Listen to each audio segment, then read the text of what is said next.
ربي زدني علما زدني فقها زدني حكما أتبع قولك عملا يبني يجبر ذلك عثرة أمة.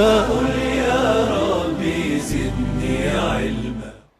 اعوذ باللہ من الشیطان الرجیم. بسم اللہ الرحمن الرحیم. وبہ نستعین وہو خیر ناصر ومعین وصلی اللہ علی محمد وآل محمد. اما بعد، ناظرین کرام، اسلام کی فقہی تعلیمات کے ساتھ آپ کی خدمت میں حاضر ہیں. آج اجارے، جعالے اور قرض کے احکام بیان ہوں گے. اجارہ یعنی کرائے پر دینا، یعنی کوئی ایسی چیز ہو جسے اپنی ملکیت میں رکھ کر انسان دوسرے کے حوالے کرے، وہ اس سے فائدہ اٹھائے، اس فائدے کے عوض میں کچھ قیمت اس مالک کو دے. اصل چیز کی ملکیت مالک کے پاس باقی رہے، اس چیز کا مالک وہی ہے جو پہلے سے تھا. اس نے اس چیز سے فائدہ اٹھانا، اس چیز کا فائدہ دوسروں کو دیا ہے. یہ فائدہ اٹھا رہا ہے اور اس فائدے کے مقابلے میں، اس کے بدلے میں کچھ قیمت ادا کر رہا ہے. تو اجارے میں خرید و فروخت نہیں ہو رہی، اس چیز کی ملکیت منتقل نہیں ہو رہی کسی کے پاس. مالک وہی ہے جو پہلے سے تھا. اب یہ ہوا ہے کہ وہ اپنی ملکیت کا فائدہ دوسروں کو دے رہا ہے. ملکیت میری ہے، تم اس سے فائدہ اٹھاؤ.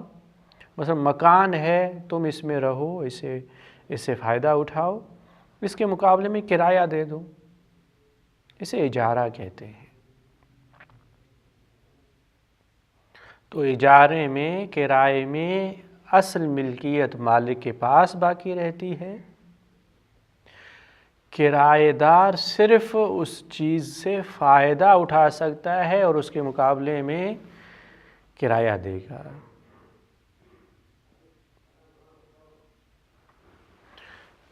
اجارے کے لیے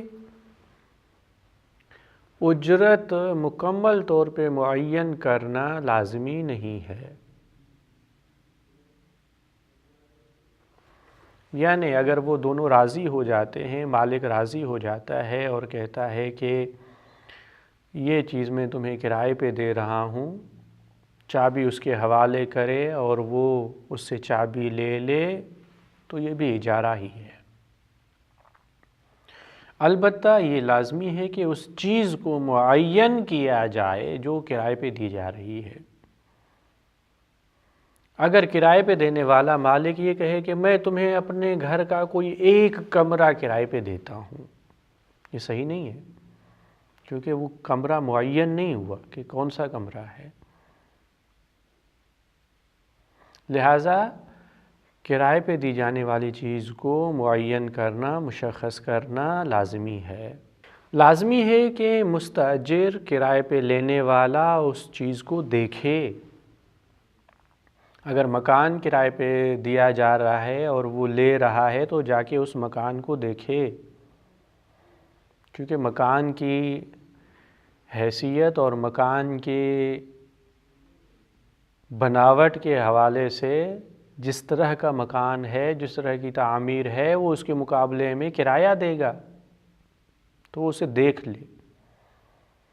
اگر دیکھ نہیں رہا اور مالک اسے بتا رہا ہے، اس مکان کی خصوصیات بیان کر رہا ہے، 2 کمروں کا مکان ہے، اتنے گز ہے، اس میں یہ سہولت ہے، وہ سہولت ہے، یہ چیز نہیں ہے، وہ چیز نہیں ہے، اس طرح بیان کر رہا ہے کہ گویا وہ دیکھ رہا ہے، یہ بھی کفایت کرتا ہے، کافی ہے. تو کرائے کے لیے لازمی ہے کہ اس چیز کو دیکھا جائے یا اس طرح بیان کیا جائے کہ گویا دیکھا جا رہا ہے. اور چیز کرائے پر وہ دی جا سکتی ہے جو باقی رہے، اسے فائدہ بھی اٹھایا جائے اور وہ چیز ختم بھی نہ ہو، باقی رہے، تو وہ چیزیں جن سے اگر فائدہ اٹھایا جائے تو ختم ہو جائیں. کھانے پینے کی چیزیں ہیں، اگر کوئی ان سے فائدہ اٹھائے یعنی کھا لے تو وہ چیز ختم ہو گئی. ایسی چیز کرائے پہ نہیں دی جا سکتی جس سے اگر فائدہ اٹھایا جائے تو وہ چیز ہی ختم ہو جائے. کرائے پہ وہ چیز دی جا سکتی ہے جس سے اگر فائدہ اٹھایا جائے وہ اصل چیز باقی رہے. اس فائدے کے بدلے میں یہ کرایہ دار کچھ قیمت اس مالک کو ادا کرے. یہ ہے اجارہ. اس اجارے کی کچھ شرائط ہیں. ان میں سے ایک شرط یہ ہے کہ اجارے کی کرائے کی مدت کو مشخص کیا جائے کہ یہ چیز کتنی مدت تک کے لیے کرائے پہ دی جا رہی ہے. مثلا یہ مکان کتنے عرصے کے لیے کرائے پہ دیا جا رہا ہے. مدت کو معین کرنا لازمی ہے. اگر کوئی چیز کرائے پہ لی جائے، مثلا کسی کو مکان کی ضرورت تھی، اس نے جا کے مالک سے بات کی کہ مجھے کرائے کا مکان چاہیے. اس نے کرائے کا مکان، کرائے کے گھر کی چابی اس کے حوالے کر دی. اس نے چابی لے لی.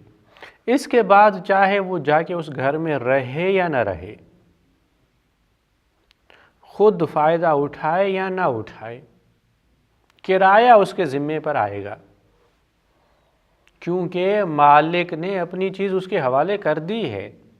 اب اگر وہ فائدہ نہیں اٹھا رہا، وہ اگر اسے استعمال نہیں کر رہا تو اس میں مالک کا قصور نہیں ہے، اس کی ملکیت کا قصور نہیں ہے. اس نے اپنی چیز اس کے حوالے کر دی ہے.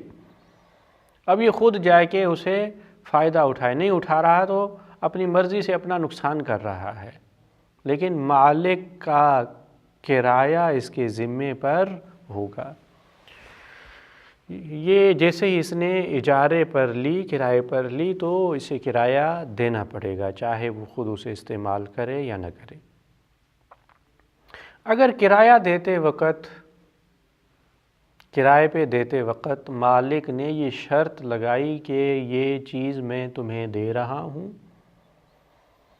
اس شرط پر دے رہا ہوں کہ اس چیز کا فائدہ صرف تم اٹھاؤ گے، یہ مکان تمہیں کرائے پہ دے رہا ہوں اس شرط پر کہ تم ہی اس میں رہو گی،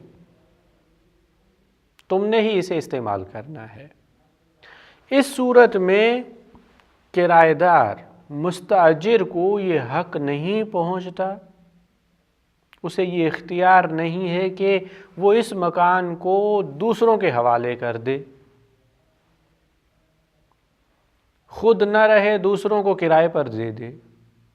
یہ حق نہیں پہنچتا، کیونکہ مالک نے شرط لگائی ہے کہ اس مکان کو، اس چیز کو تم نے ہی استعمال کرنا ہے.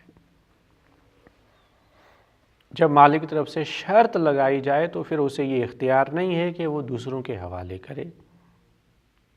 اگر مالک نے شرط نہیں لگائی بلکہ کہا ہے کہ جناب اب یہ مکان میں آپ کے حوالے کر رہا ہوں، آپ کی مرضی ہے، خود رہیں، کسی کو دے دیں، اور پھر وہ کرائے پہ لینے والا وہاں خود نہ رکے، کسی دوسرے کو کرائے پر دے دے، اس کا حق بنتا ہے، مرضی ہے اس کی، چاہے خود رہے چاہے دوسروں کو دے دے. دوسروں کو بھی دے رہا ہے، چاہے تو اتنا ہی کرایہ لے جتنا مالک اس سے لے رہا ہے، یا اس سے بھی کم کرایہ لے، یا اس سے زیادہ کرایہ لے. جب مالک نے یہ شرط نہیں لگائی بلکہ اسے یہ اختیار دے دیا ہے کہ یہ مکان تمہارے حوالے ہے، چاہے تم رہو چاہے دوسروں کو دو، اب اس کی مرضی ہے کہ خود رہے، دوسروں کو دے، کرائے پر دے، تھوڑا کرایہ لے، زیادہ کرایہ لے، یہ اس کی اپنی مرضی ہے. البتہ جب اس کی مدت پوری ہو جائے گی اس کے بعد اس کے پاس کوئی اختیار نہیں رہے گا.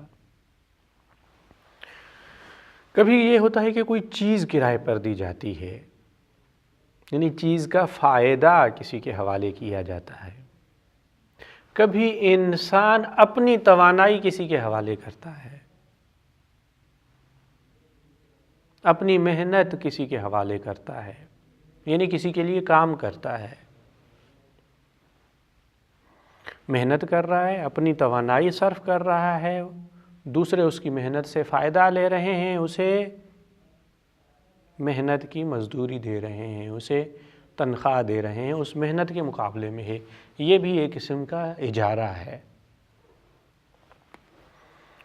اگر کوئی کسی کہے کہ آپ میرا یہ کام کریں، میں آپ کو اتنی مزدوری دوں گا، اتنا حق زحمت دوں گا، یہ بھی ایک قسم کا اجارہ ہے۔ کسی نے کسی کو کہا کہ آپ جمعے کے دن آئیں میرے گھر پر، یہ کام ہے۔ وہ جمعے کے دن وہاں پہنچا، اس کے پاس وہ چیز تیار نہیں تھی، وہ مٹیریل ہی نہیں تھا کہ وہ کام کر سکے۔ اس صورت میں بھی کیونکہ اس نے اس کو بلایا تھا، اب وہ ضامن ہے، اسے اتنی اجرت دینی پڑے گی۔ یہ بہت اہم مسئلہ ہے کہ یہ جو ہم اپنی توانائی دوسروں کے حوالے کرتے ہیں، کسی کمپنی میں کوئی کام کر رہا ہے، کمپنی اسے کہتی ہے کہ آپ 8 گھنٹے ہمارے لیے کام کریں، ہم آپ کو اتنی تنخواہ دیں گے، اتنا حق زحمت دیں گے۔ در حقیقت وہ 8 گھنٹے کی محنت لے رہے ہیں اور اس کو اتنا پیسہ دے رہے ہیں۔ اب اس مدت میں اسے یہ حق نہیں پہنچتا کہ وہ ٹائم دوسرے کاموں میں استعمال کرے۔ کمپنی نے جو ٹائم اس سے لیا ہے، جس کے ان کو پیسے دیے جا رہے ہیں، وہ ٹائم کمپنی کا ہے۔ اس میں اسے یہ حق نہیں ہے کہ اپنے ذاتی کام کرتا رہے، دفتر میں بیٹھا ہوا ہے اپنے ذاتی کام کرتا رہے، یہ حق اسے نہیں پہنچتا۔ اگر ذاتی کام کرے، اس طرح کا کوئی کام کرے کہ جس سے کمپنی جو اسے تنخواہ دے رہی ہے، جو اسے حق زحمت دے رہی ہے، وہ اس کام کو انجام نہ دے تو وہ ان پیسوں کا حقدار نہیں ہے، در حقیقت دوسرے کے حق میں خیانت کر رہا ہے۔ جب یہ قرار پایا ہے، طے پایا ہے کہ آپ نے 8 گھنٹے یہاں کام کرنا ہے اور اتنی آپ کو مزدوری ملنی ہے، تو وہ اپنی توانائیوں کو کرائے پر دے رہا ہے، کرایہ لے رہا ہے۔ اس مدت میں، اس عرصے میں اسے حق نہیں پہنچتا کہ وہ اپنے ذاتی کام کرتا رہے یا خالی بیٹھا رہے۔ ایک مرتبہ یہ کہ ذاتی کام کر رہا ہے، ایک مرتبہ یہ کہ خالی بیٹھا ہوا ہے۔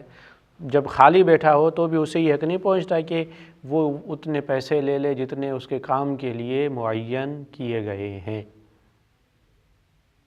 اس مسئلے کا ہمیں خیال رکھنا چاہیے کہ اگر ہم کہیں کسی سے یہ طے قرار دیتے ہیں، یہ معاملہ کرتے ہیں کہ اتنی محنت کے مقابلے میں اتنا حق زحمت دیا جائے گا، تو اس مدت کو اس کے لیے ہی وقف کر دینا چاہیے۔ یہ مختصر طور پر اجارے کے احکام۔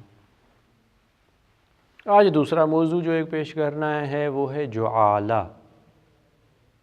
جعالے کی تعریف یہ ہے کہ کوئی انسان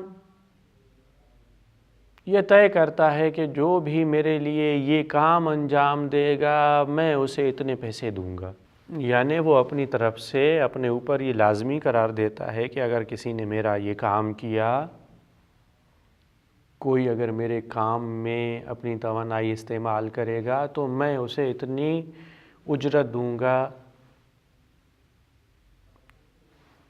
اسے اتنے پیسے دوں گا۔ مثلاً کسی کی کوئی چیز گم ہو گئی ہے، وہ کہتا ہے کہ جو بھی میری گمشدہ چیز پیدا کرے گا، گمشدہ چیز ڈھونڈ کے لائے گا، میں اسے اتنے پیسے دوں گا۔ اب اگر کوئی جا کے ڈھونڈ کے لائے تو اسے اتنے پیسے دینے پڑیں گے۔ پھر آپ یہ کہیں کہ اجارے میں اور جعالے میں فرق کیا ہوا؟ وہاں بھی اپنی محنت کے مقابلے میں کچھ لیا جا رہا تھا، یہاں بھی ایسا ہی ہے۔ اس میں ایک تھوڑا سا فرق ہے، وہ یہ کہ اجارے میں ایک قرارداد ہوتی ہے، ایک معاملہ طے پاتا ہے کہ ایک طرف سے مالک ہے، دوسری طرف سے یہ کرایہ دار ہے جو منفعت لے رہا ہے یا جو اپنی توانائیوں کو استعمال کر رہا ہے، یعنی دو طرفہ ہے۔ جبکہ جعالہ یک طرفہ ہے۔ شرعی اصطلاح میں اجارے کو عقد کہتے ہیں، یعنی وہاں دو طرف ہیں، دو طرفی معاملہ ہے۔ جبکہ جعالے کو ایقاع کہتے ہیں، یعنی ایک طرفہ ہے، ایک طرف ہے۔ مالک ہے جو آ کے اس طرح معین کر رہا ہے کہ جو میری چیز لائے گا میں اسے اتنا دے دوں گا، تو وہاں پہ وہ جاعل قرار پائے گا، وہ جاعل ہے، اور جو کوئی وہ عمل انجام دے اسے عامل کہا جاتا ہے۔ پھر اس حوالے سے جعالے کی دو قسمیں ہیں۔ ایک مرتبہ جعالہ عام ہوتا ہے، یعنی مالک یہ معین نہیں کرتا کہ کون، وہ مطلق طور پر، کلی طور پر یہ کہتا ہے کہ جو کوئی بھی میری گم شدہ چیز مجھے لا کے دے گا میں اسے اتنا انعام دوں گا۔ اب جو بھی لا کے دے اسے دینا پڑے گا۔ ایک مرتبہ یہ ہے کہ وہ انعام، وہ جعالہ کسی معین شخص کے حوالے کیا جاتا ہے کہ اگر تم نے یہ چیز مجھے ڈھونڈ کے دی تو میں تمہیں اتنا انعام دوں گا۔ اس میں وہ شخص بھی معین ہے۔ اس کے مسائل تھوڑے سے بیان ہوں تو اس طرح کہ ایک شخص نے کہا جو بھی میری چیز ڈھونڈ کے لائے گا، جو میرے لیے یہ کام انجام دے گا میں اسے اتنا انعام دوں گا۔ اگر کوئی شخص آئے اور اس کام کو شروع کر دے،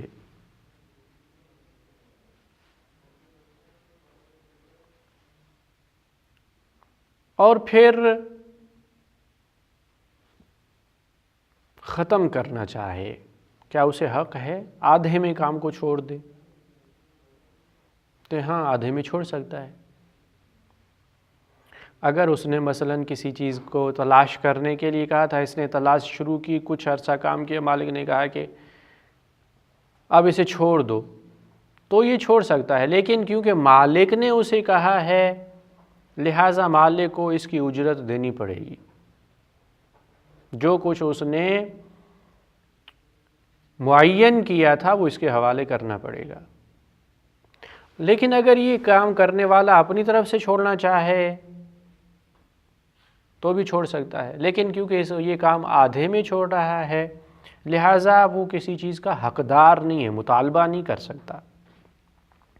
بلکہ الٹا، اگر اس نے کچھ کام کیا اور کام ایسا تھا کہ جسے اگر آدھے میں چھوڑا جائے تو مالک کا نقصان ہو رہا ہے، اس صورت میں اسے یہ بھی حق نہیں ہے کہ وہ آدھے میں چھوڑے، بلکہ اسے پورا کرنا پڑے گا۔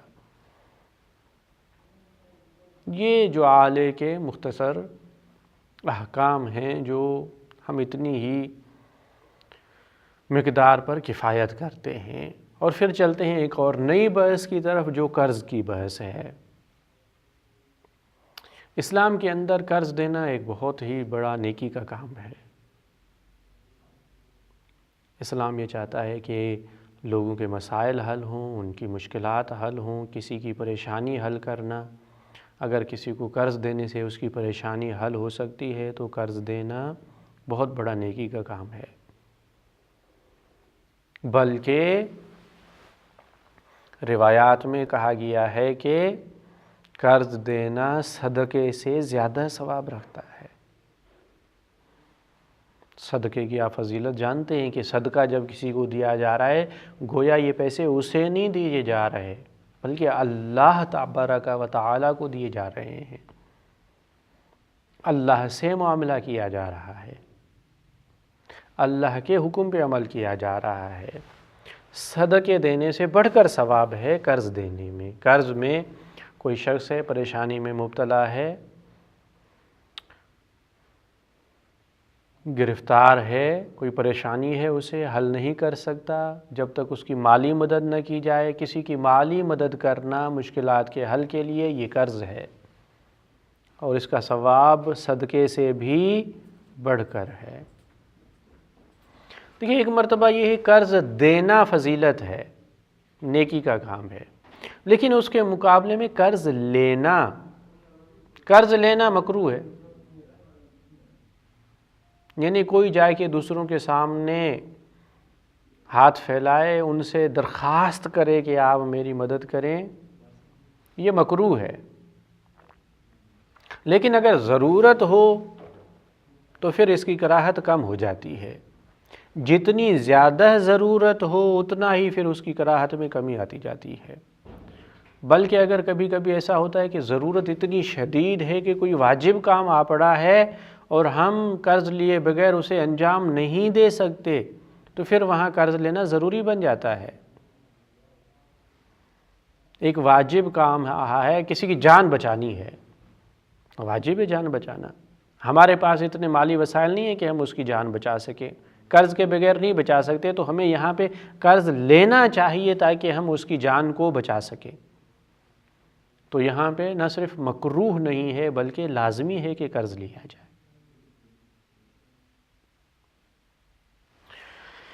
تو قرض دینا ایک مستحب کام ہے، اچھا اور نیک عمل ہے، لیکن لینا اس کے مقابلے میں اچھا کام نہیں ہے، کیونکہ ہمارے معاشرے میں اس کے برعکس ہوتا ہے۔ لینے کے لیے لوگ بڑے شوق سے آ کے لے لیتے ہیں، دینے والوں کے لیے پریشانی ہو جاتی ہے، اور لیتے وقت وہ بڑی منت سماجت کرتے ہیں، جب دینے کا وقت آتا ہے تو ٹال مٹول کرتے ہیں۔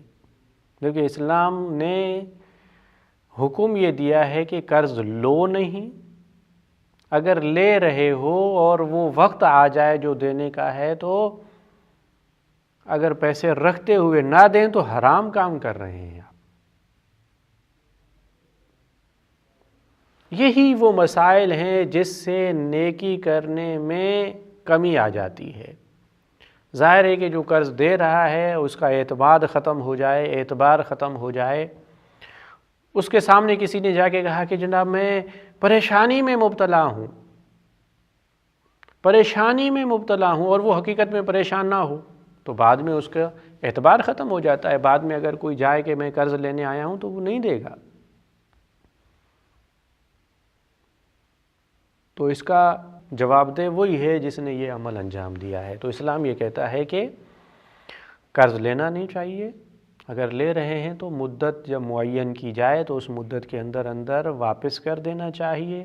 اگر کوئی حیثیت اور طاقت رکھتے ہوئے واپس نہیں کر رہا تو حرام کام کر رہا ہے۔ بلکہ حکم تو یہی ہے کہ آپ نماز پڑھ رہے ہیں، کسی کے قرضی ہیں، وہ قرض لینے والا آیا ہے، تو اگر نماز کے لیے وقت زیادہ ہے تو آپ نماز کو روک کے بھی اس کا حق ادا کریں۔ حق الناس ہے، لوگوں کا حق ہے، حق ادا کریں۔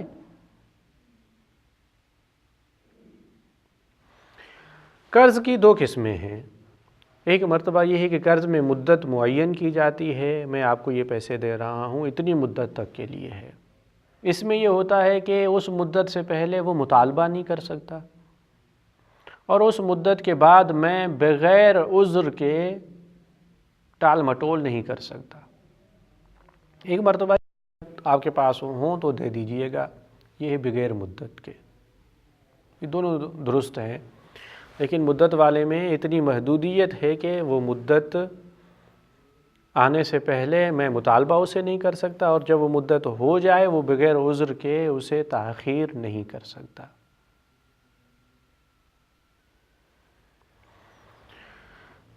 اسلام نے بیجا سوال کرنے سے منع کیا ہے، اور فضیلت یہ بتائی ہے کہ دینے والا ہاتھ لینے والے ہاتھ سے بہتر ہوتا ہے۔ امام علی علیہ السلام ایک مرتبہ جاتے ہیں کہ گھر والوں کے لیے اپنے لیے گوشت لے کر آئیں، بعد میں دے دیجئے گا، ادھار دے دیتا ہوں، قرض کے طور پر دے دیتا ہوں۔ تو مولا علی علیہ السلام فرماتے ہیں کہ آپ سے قرض لینے سے بہتر ہے کہ میں اپنے پیٹ سے قرض کر لوں، کہ یعنی میں اپنے پیٹ کو کہوں کہ آج ہم نہیں کھا سکتے تو 2 دن کے بعد کھا لیں گے گوشت۔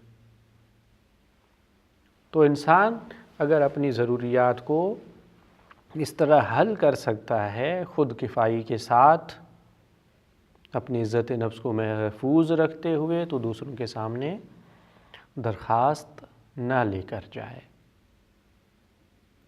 اور پھر یہ اسلام نے تاکید کی ہے کہ جب قرض لیا جا رہا ہے، دیا جا رہا ہے، تو اس پہ گواہ رکھے جائیں، اور یہ گواہ قرار دینا، گواہ ٹھہرانا کسی کو مستحب ہے۔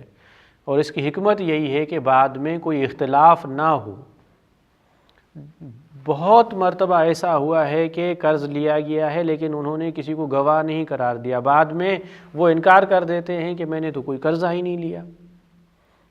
پھر روایات میں یہ بھی بتایا گیا کہ ایسا شخص جس نے قرض دیا ہے اور گواہ نہیں لیا، پھر وہ دعا کرتا ہے بار الہ فلاں نے میرا حق کھا لیا ہے، تو خدا بھی یہی فرماتا ہے کہ تو نے ممکن ہوتے ہوئے گواہ کیوں نہیں قرار دیا کہ آج یہ بات ہی اس حد تک نہ پہنچتی، اب اگر تمہارا حق تمہیں نہیں مل رہا تو تم اس کے ضامن ہو، خدا کی طرف سے کچھ بھی نہیں ہے۔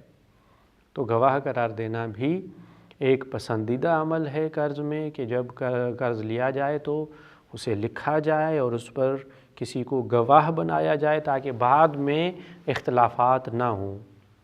کبھی ایسا ہوتا ہے کہ آدمی نیکی کی جوش میں آ کے کام کر دیتا ہے، بعد میں نہ صرف یہ کہ اس کی نیکی کا شکریہ ادا نہیں کیا جاتا بلکہ نیکی الٹا اس کے نقصان میں چلی جاتی ہے اور بن جاتا ہے محاورہ کہ نیکی کر دریا میں ڈال۔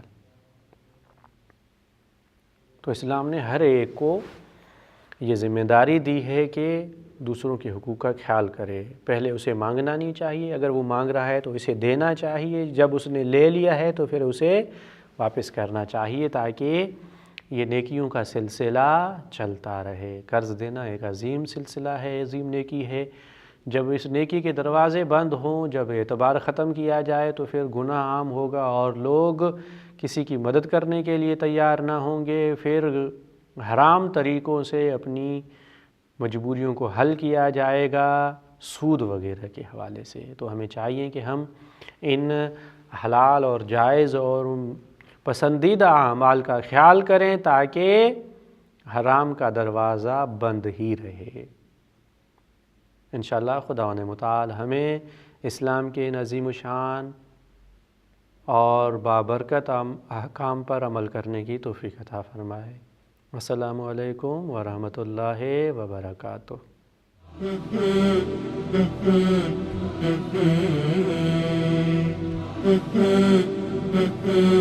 Mm-hmm.